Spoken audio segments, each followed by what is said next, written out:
네, 일단 10대 청소년들이라면 뭐니 해도 일단 성장, 키가 크는 문제가 의학적인 그런 문제에서 중요한 부분을 차지한다라고 볼 수가 있겠고요. 그 외에도 뭐 부분적인 문제들이긴 하지만 여드름과 같은 피부와 관련된 문제들, 혹은 생리불순이나 생리통과 관련된 그런 문제들도 중요한 의학적인 문제다라고 볼 수가 있겠습니다. 특히 수험생이라면 역시 뭐 과도한 스트레스, 혹은 공부로 인해서 집중력이 떨어지거나 혹은 만성 피로, 혹은 수면 패턴의 변화로 인한 그런 피로감, 이런 것들이 가장 의학적으로 관리를 해야 될 중요한 문제다라고 볼 수가 있겠습니다.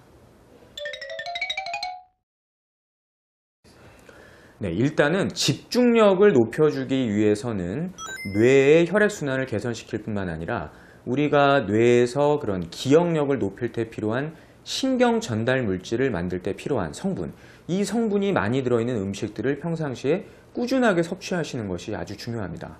따라서 오메가3 지방산이라든지 혹은 L-카르니틴 혹은 포스파티딜-콜린, 이런 성분이 많이 들어있는 꽁치, 삼치, 명태, 이면수와 같은 생선류를 꾸준하게 매일매일 식탁에 올리는 것이 중요하겠고요.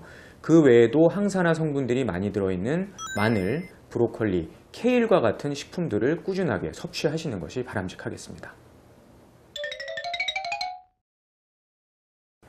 네, 사실상 카페인을 섭취했기 때문에 어떠한 질병이 생겼다라는 의학적인 근거는 없기 때문에 집중력을 어느 정도 높여주는 그런 효과가 있다면 하루 한두 잔 정도의 카페인 음료 혹은 카페인이 들어있는 식품을 섭취하는 것은 청소년기에서도 바람직하다라고 볼 수가 있습니다.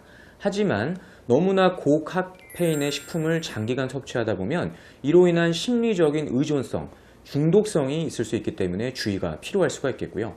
또 한 가지는 카페인 음료를 섭취함으로 인해서 스트레스로 인한 불안감, 혹은 심장이 두근거리는 증상 등이 점점 심각해지거나 혹은 불면증이 악화될 경우에는 가능한 섭취를 피하시는 것이 좋겠습니다.